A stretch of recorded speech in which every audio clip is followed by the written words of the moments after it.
The following is a special video presentation of the Hennepin County Library.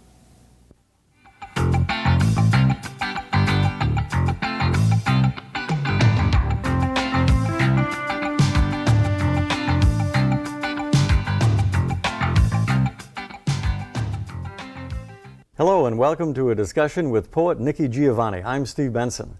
Nikki Giovanni's most recent book is Racism 101. She's also the author of a number of other books, including Black Feeling, Black Talk, Black Judgment, Those Who Ride the Night Winds, Sacred Cows, and Other Edibles. She's also written a collection of children's poems called Spin a Soft Black Song. Nikki, welcome. Good morning. Welcome. How are you doing? Well, first of all, before we talk about Racism 101, I'd like to have you read a poem for us from an earlier collection. Sure. Actually, I'd like to read Knoxville, Tennessee, which is coming out this month, being February. I don't know the pub date, as an illustrated children's book. I always like summer best.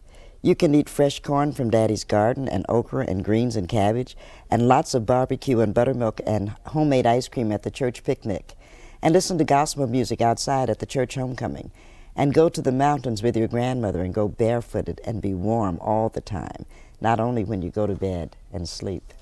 It's quite beautiful. Scholastic magazine is bringing it out, and I've been really happy with how it looks. It's really quite a beautiful book. Well, so much of your writing is about your black history, the black community, particularly black women. And in a section where you're talking about your grandparents, you say that it's really the story of ordinary people trying to explain their lives. Yeah, certainly. I was talking about that here in Racism 101.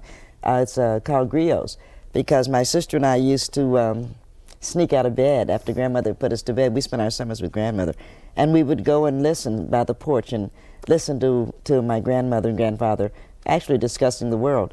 But we are ordinary. Well, they're dead now, but we are ordinary people, and I think most people are ordinary. I mean, there must be an extraordinary life out there someplace, but I think most people are ordinary people trying to make some sense of the world and to make this passage, with some sort of dignity. And I think that's I think it's important to celebrate that.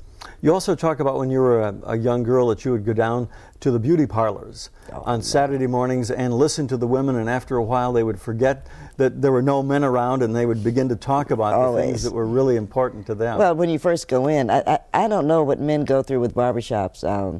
I used to have to take my son, I have a 24-year-old son now, but I used to have to take him to the barbershop when he was small, and it really made them get him out, because I would be sitting there waiting on Thomas, and so it's like, okay, up next, Tom, you come on in. Everybody would give him his place to get rid of me. I mean, that's what it was. But when he got old enough to go for himself, what I was used to taking an hour, 40 minutes max, something like that, all of a sudden was all day. And I'm sure that if Thomas would ever be a writer, that he could tell you what the men talk about in the barbershop. But when you first go into the beauty shop, everybody's aware of you. You're a kid, and you'll hear them, there's a kid in there, And after a while, you've been there, because actually the women do not concede. I do know barbershop, the men would let you have their place to get rid of you. But a girl in the beauty parlor waits on everybody. You're going to be the last person, you get washed, and then you're going to sit and sit and sit, because the other women are busy, and so you're used to that level of hierarchy. I mean, it's not even bad. It's just like, but that's what you do. And I used to carry a book and go to the beauty party. You'd be there all day, And of course, I remembered a lot of what I heard, or I would ask about it, or I spent a lot of time with the old women too, so I would also get it repeated. What Mrs. Allen would talk about at the beauty parlor, I would hear my grandmother discussing, say with Miss White or something of that nature. And so a lot of the gossip that I know simply because I was surrounded by older women who, in fact, gossiped, and you hear the same names or the same kind of stories, so it gets reinforced. It's in your head. Well, being a writer is essentially carrying on that oral tradition, carrying on the stories and the fragments that revolve in families. Absolutely. I think to have a good ear for dialogue would be one of the most important things. And I'm not, I don't do novels. I'm a essayist and a poet. But you still have to hear how people talk, how people interact. And I also think you have to be conscious of what makes a story interesting to you. I mean, whereas once you would have heard a story and you'd laughed or whatever, now you find yourself analyzing it a little bit. Why did that stand out? Why do I remember? And then of course, in your art, you're trying to recreate that. And you've worked with older people, I think the Warm Hearth group. Tell us a bit about that experience. I've been working with Warm Hearts since I moved to Virginia, which is 6 years ago now. And I always do volunteer work because, one, I just think it's what makes the job. I mean, the job is what you do, but your volunteer work is much more fun and I'd like to think more important. So I began volunteering at a retirement home. My oldest writer is Doris Moore, and she's 98, and my youngest writer is about 76, and that would be Arlen Gear. I have usually 12 women, about 4 men. The men don't, live as long as the women. So you lose your men at a little, if I could say it like that, a little higher rate. But we produced a book, Appalachian Elders, and they brought that book to me. I'm very non-aggressive in the workshop. My job is to listen to people and to encourage them. We don't do any criticism, and I talk about it in 101 because people are always asking, how do you do a workshop like that? Well, you're not going to tell an 80-year-old woman that this metaphor isn't working. And so what you do is you let her keep doing it and keep doing it. And the writing is going to improve because these people are intelligent, sophisticated people, and they have stories to tell. And what we're doing at my workshop is helping them to put it, or allowing them to put it on paper as opposed to just telling their grandchildren. And they got into it. Alex Haley visited us, I guess now 4 years ago, and he said to them, which made them very happy, that you are a walking history, and your grandchildren will need to know, but not just your grandchildren, generations. I have people that remember trains. I mean, Doris remembers when trains became a normal. You see what I'm saying? She remembers when airplanes, and so does Ellison for that matter. So these people look at the world very differently, and they look at Virginia very differently because they remember when all of Virginia, you went by horse and buggy, the roads that we take for granted. They remember when they were built. And so this is, I think it's a wonderful story.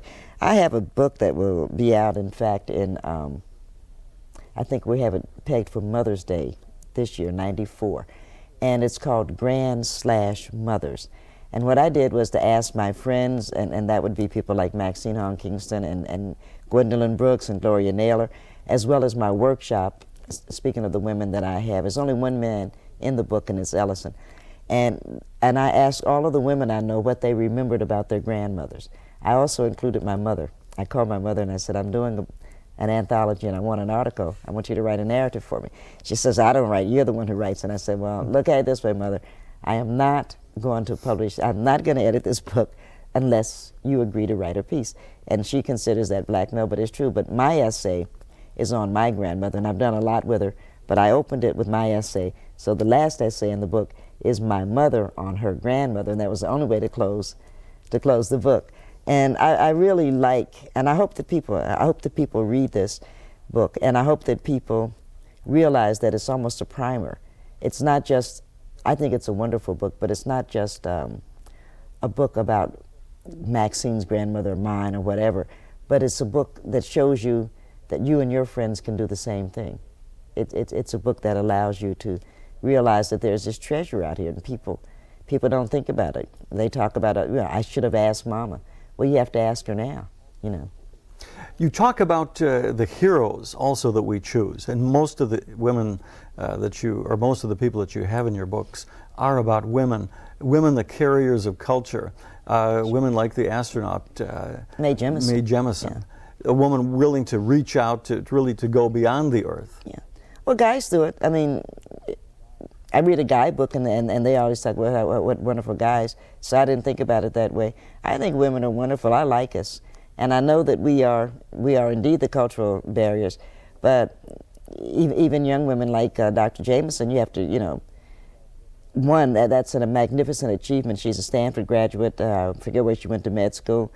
And then she comes out and goes back into physics so that she can become an astronaut. I think it's a fantastic story. Somebody's going to say, well, I'm a black girl living in Chicago.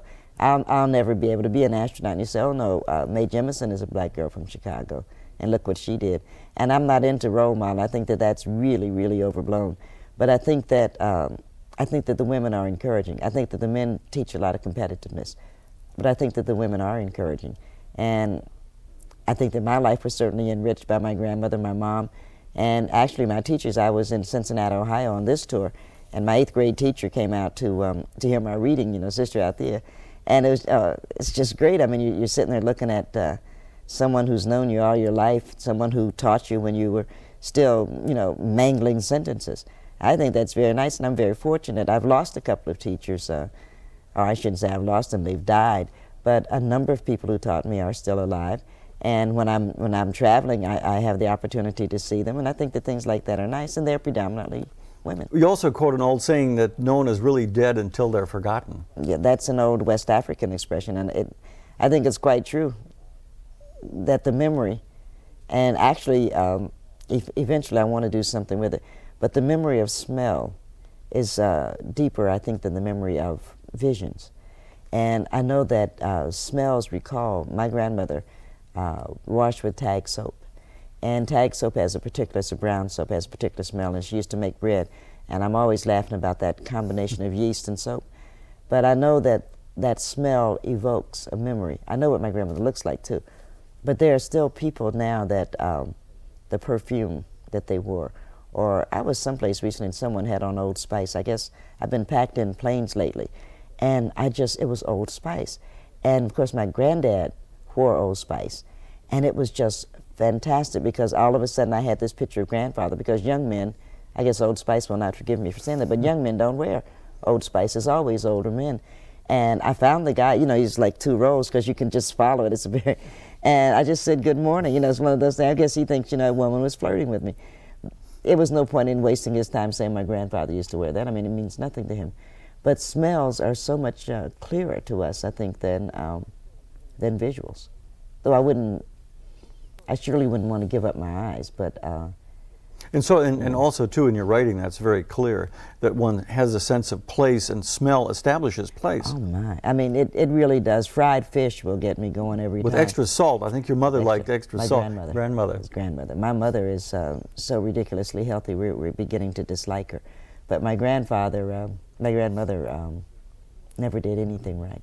Another wonderful phrase in one of your books is, the half ain't never been told. And it seems to me that that's what is that what you're plumbing for in your writing? I think so. That was my great-grandmother, for whom my middle name is Cornelia, and her name was Cornelia Warren Watson, and we called her Mama Dear, but Mama Dear would say that all the time. She had a half ain't never been told. And I think that my grandmother picked it up a bit, because my mother always quotes them. It's her expression, but she quotes them. But the half hasn't. I mean, there's a whole, even somebody like me, and I write a lot, I use my family because they're convenient. And of course, I always feel sorry for I always feel sorry for writers' families, because you always realize that the writer is sitting there trying to think, what is the significance? I don't think that I use the family in any non-universal way, if I can say it that way, but when you watch the interaction of your family, anybody's family, I say that to your viewers too, if you watch the interaction, aside from the little basic pettiness or whatever goes on, you'll see that there's a larger story there.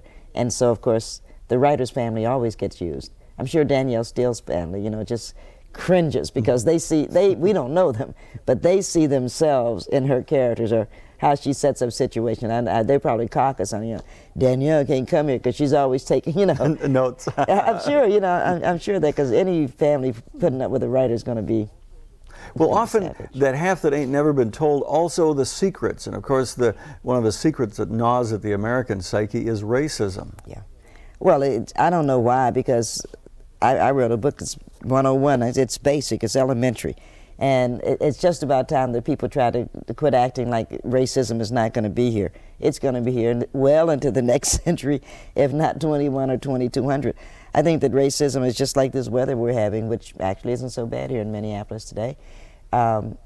It's cold. So you don't go outside without a shirt on. You go outside basically, covered. You don't have to be head to toe. It's not freezing. It's just cold. Your hands won't fall off if you don't have gloves. You need a coat. Racism has to be defended the same way. You talk about in the book that whites will often ask, well, why should I read black literature? Yeah. And you say that, well, blacks have spent most of their lives reading white literature. Of course. I mean, racism is like any other inconvenient situation. You have men, in fact, who will say they can't understand women's literature. That, gosh, I mean, right there at the U, we can't teach women because we don't understand it. And yet all of the women teach Shakespeare or Eliot or anything else. it's called education because you're not born to it. You learn it. You learn about black people, you learn about Indians, you learn about men and women. But the men think it's normal that we learn about them, and that it's extraordinary and put upon that we want them to learn something about us. So you get tired of it. You're not only a poet, but you also teach at a state institution in Virginia. And of course, the name of the book is Racism 101, and you have a very interesting chapter in your book on Racism 101. Can you just give us some of the questions that are most commonly asked? That was an article, thank you. I don't, off the top of my head, I can't do anything like that, but that was an article that Essence Magazine asked me to write because I teach at Virginia Tech, and we're in Blacksburg, Virginia. We're Division 1A, and we won a bowl this year. We're so happy. We won the Peach Bowl. I teach those boys, so I was very happy for them. But a lot of times black students in predominantly white institutions feel that they are not a part of it, and I think that's a shame because it's their school. And a lot of times white students do stupid things, you know, just why do all black students eat together? I mean, you're on a college campus like mine, it's like 24,000 students. 99.9% of all the white students will be at a table eating together.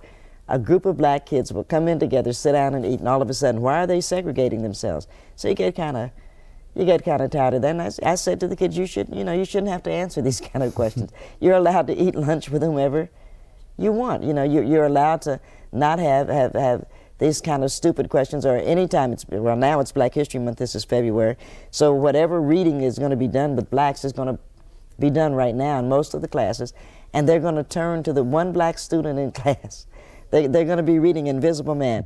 Why do black people feel that way? And everybody's going to turn to this one black student. They will never turn to this kid when anything else happens. The kid's raising their hand, you know, I understand Shakespeare. Nobody will call on him. But the minute it's a black student, the minute it's a black subject, they're going to turn on me. That's racism. And they don't want to see it. I mean, it's like if you had a handicapped person, you know, and you're reading of Mice and Men, and then everybody, I mean, it's not right. And that's what I'm trying to say. I try to respond to that to say you can't answer for black people. You don't have to answer for black crime. Every time there's a problem that some black person did something, they look at that student. Why do black people, why do black people kill each other as if white people don't? As if anybody would live forever? I mean, why do husbands kill wives? Why do birds sing so gay and lovers awake to break it down? I mean, who knows? But you do, as a black student on a white campus, get tired of that, and I think rightfully so. You also write that it's a wonderful time to be young and black. It's a wonder. It is, because one, Earth has finally recognized itself as being of color.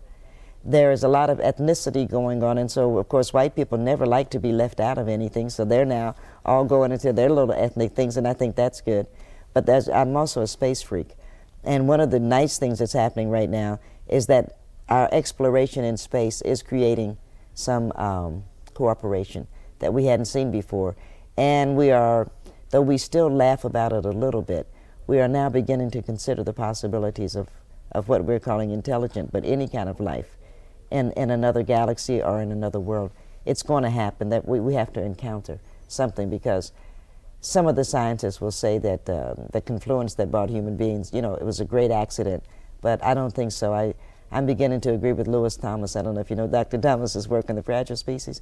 He simply says that we are, all we are is what the bacteria organized in order to be a host for them. We are. It makes sense when you consider what lives on your skin. Well, we both share a great love for the Star Trek series. Oh my. Star Trek is wonderful, and I love Uhura because Uhura is the voice of the Federation, and the Federation, the Enterprise was charged by the Federation, which is not just Earth, but the entire conglomerate of this galaxy, to go where no man, I'm sure they're men and woman, has gone before. I really like the old Star Trek. I like Spock and Jim and Uhura and Sulu and Bones, because they really took the best of the galaxy. And Spock, of course, is a wonderful figure, because we've got Jane Wyatt is Spock's mother, right? She's from Springfield, used to be married to Robert Anderson, the insurance salesman. She gets this wonderful opportunity to marry Ambassador Spock and go to Vulcan, and she, of course, takes it, because who's going to spend their life in Springfield? And they have Spock, who comes back to work for it, and of course Uhura becomes the communication director. Toni Morrison teaches us that the black woman is both a ship and a safe harbor. She says that in Tar Baby. And if that's true, then the most comforting voice in the universe is the voice of the black woman. I think that's really neat. It's a very humanist program, Yeah. too, and you talk about in your teaching that really humanists have to assert themselves. Yeah, I'm tired of, I live in a state with a lot of fundamentalists. Jerry Falwell is our neighbor 100 miles away, and they're always making secular humanists to be some kind of, you know, Cretan, like you pick your nose and flick boogers or something like that. You know, but I think the humanities has let itself down. I think that we have not chosen to stand up for what amounts to an unknown. We want to be a hard science, and it's crazy. You look at psychology, you look at sociology, you look at poli-sci, they're all trying to make, not to mention history and English, they're all trying to make a hard science out of this, that these are the rules that apply, and it's not. To deal with human beings is to deal with hope. And I think that we ought to be able to say that, and we ought to be able to say it proudly. Stevie Wonder, in one of his songs, implies that, that the history of black people is a ribbon.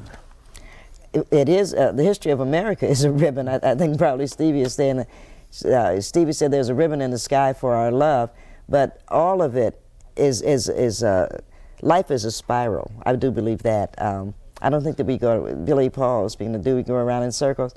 I don't think we go around in circles. I think we go up, up, up, up, up. And at some point we're going to hit some kind of apex and we're going to fall.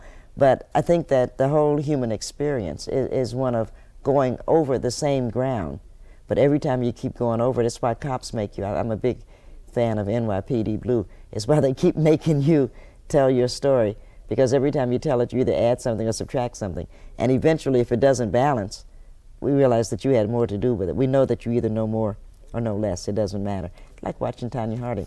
Every time we ask Tanya, we get a little more detail. And of course, she should not be allowed to represent the United States. Humanism asks us to go beyond ourselves, and you talk about that the earth is our home, not our destiny. What do you mean by that? It's like, I don't even, it's like our parents birthed us, but they don't own us, nor we them. I mean, this is where we are, but this is not all there is to our possibilities. And I'm a big space freak, but it's not just the space, it's not just the physical space. It's that if you become a materialist, which a lot of America is materialistic, and if we look at the Reagan-Bush years, materialism ruled, then it ruins it for everybody. There's nothing left, because it's okay to rape the land, it's okay to put people out of work, it's okay to put people out of homes, and this is not good, because ultimately these people have to be taken care of. And so now you're dealing with, well, okay, let's give them welfare, well, let's make them work. It's not as if anybody woke up in the morning and said, I'm grown, I don't want a job. Everybody would like to work. Everybody wants a home, everybody wants to take care of their children, everybody wants a future. And when you have unprecedented greed, as we've had in the Reagan-Bush years, then you're going to have this kind of dislocation. I don't like materialism. I think it's nice to be rich. I don't have that problem. I would love to be rich. I think it'd be great if I would hit a lottery, and I do play the lottery in Virginia. Nothing would make me happier than I go home from this trip and find out that I've won it. I would be delighted. On the other hand, that's fun.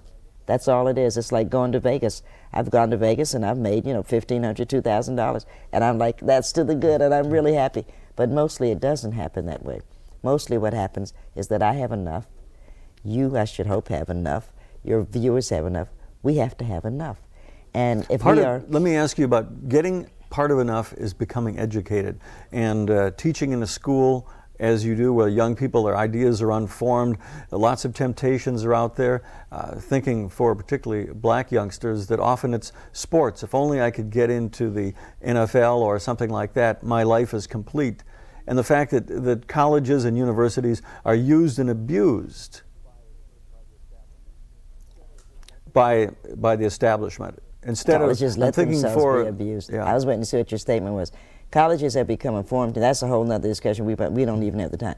Colleges have become farm teams for the NFL and the NBA, and I think that we pick on the kids when we say to them that somehow education is more important than what? Going out and doing the practice. The coach won't let them not. The coach, I teach a lot of those kids. The coaches schedule practices in the middle of the afternoon, and then somebody says they don't go to class. Those kids go to class. The most disciplined youngster on a college campus, any of them, the you including, is your athlete, because he has twice as much to do as anybody else. We don't have this problem with female athletics, because the female athletics, one, is not as big a business. CBS just signed a $38 million contract for the ACC, not even the whole gamut, just the ACC. So these kids are getting used, and they know they're getting used.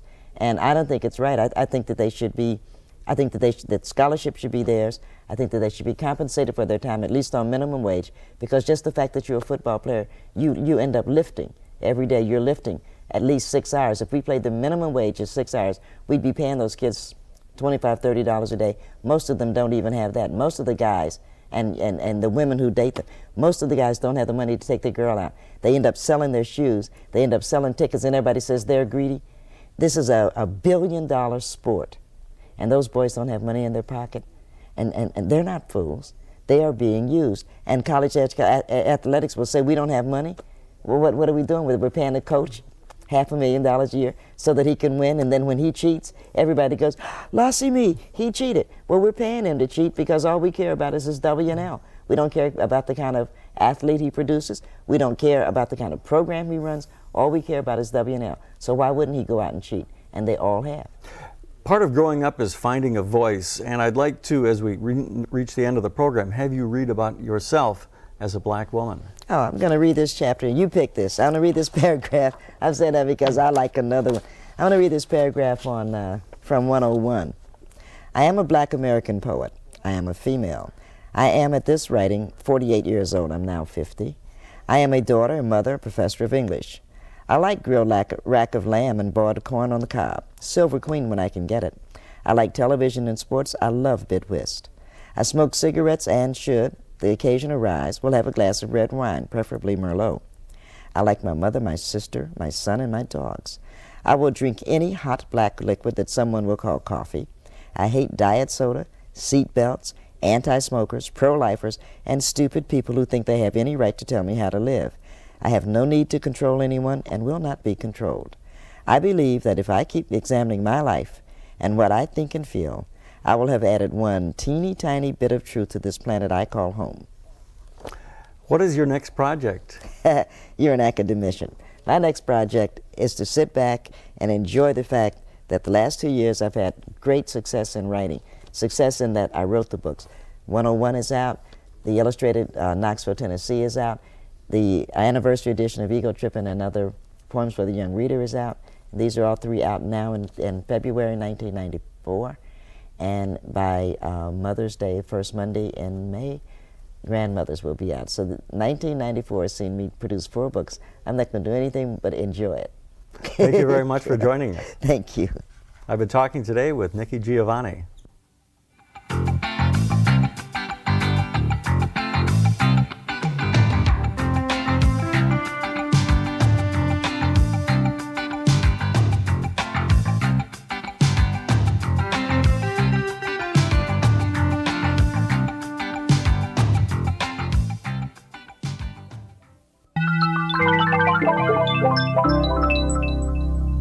A presentation of the Hennepin County Library.